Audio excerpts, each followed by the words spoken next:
name's Patrick. I did a presentation on biomedical innovators, and the lecture was given by Dr. Sajada K. Bhatia.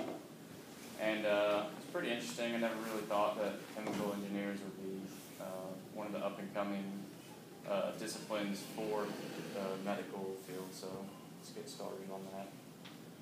A couple things that she went over were kind of the biggest needs for medical technology.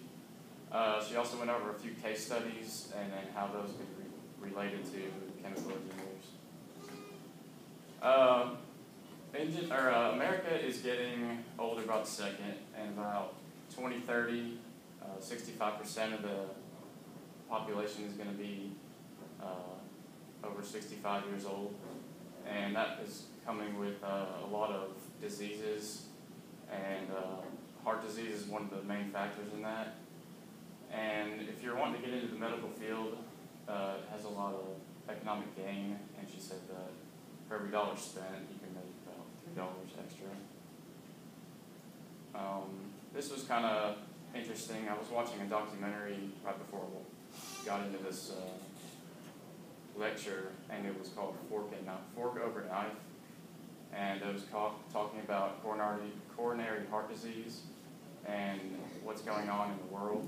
And this was just a picture of the United States with how many McDonald's are in each location.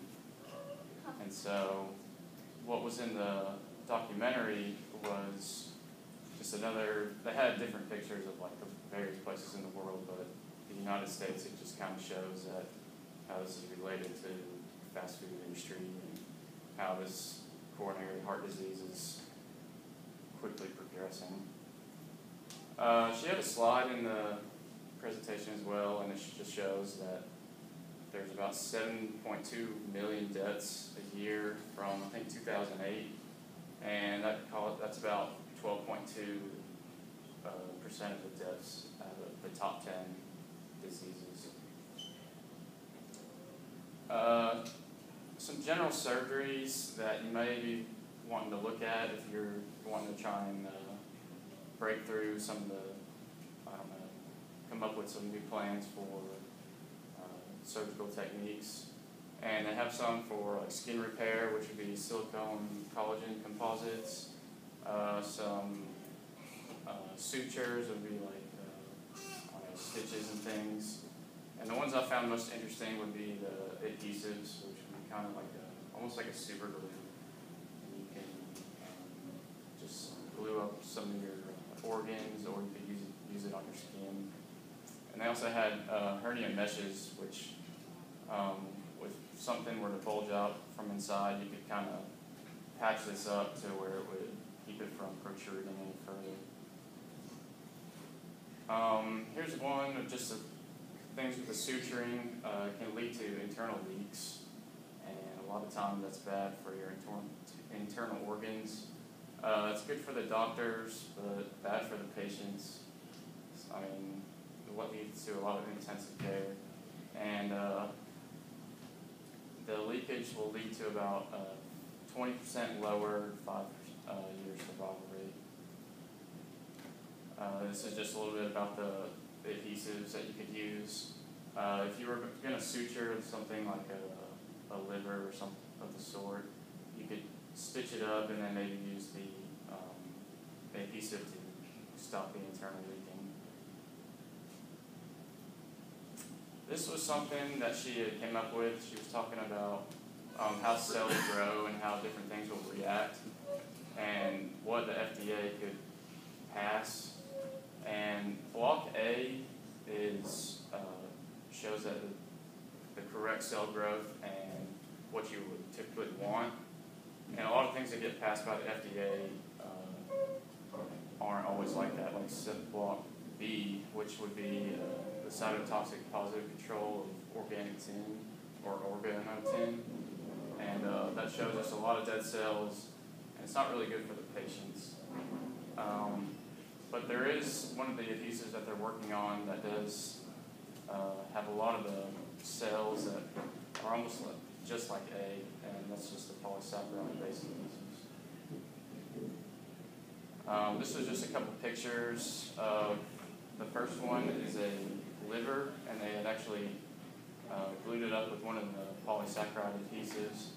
And then the bottom right one is actually a colon where they had stitched it, and to prevent any leaking, they put some of the adhesive on it as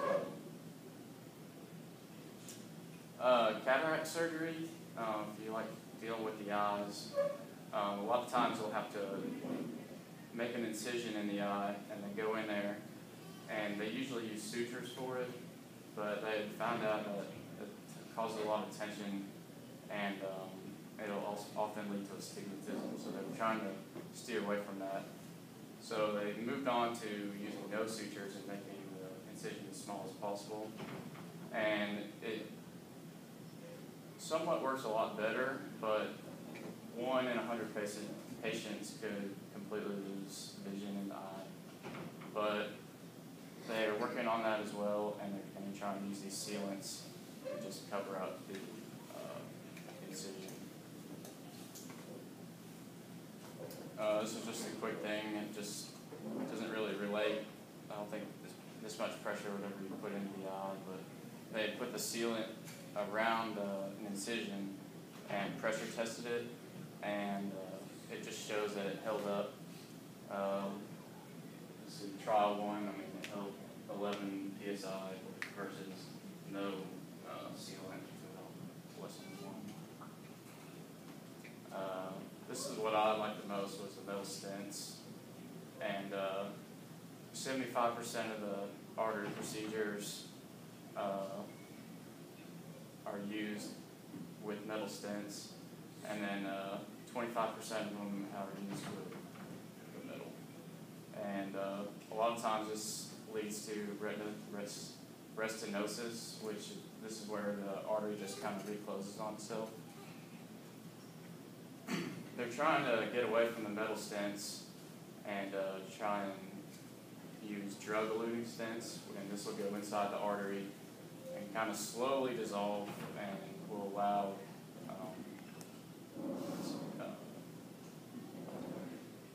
medicines to be released into the artery, and it would help stop inflammation, and this would be over the course of a couple weeks and allow the surgery to heal up. And this is having about a 95% success rate, and it's also reducing the retinosis.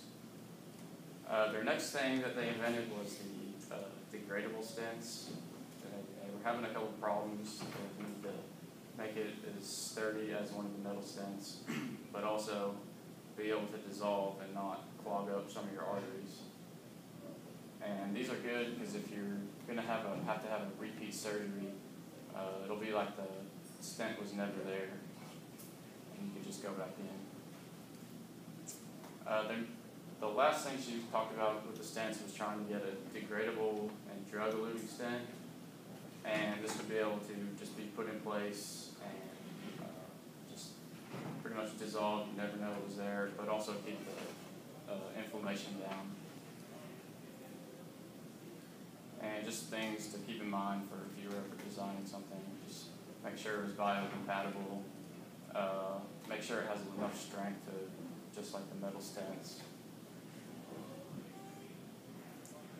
The last thing she kind of touched on briefly was just the tissue engineering, and this is like the new and upcoming thing. I've looked at a couple of pictures that were a little grosser than this, but they were having just kind of different formulas to grow different things, stuff like skin, bone, and livers.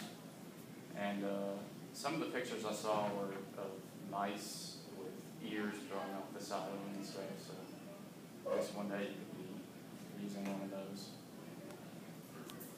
And then she also had, if you wanted to check out her webinar, she also had some other readings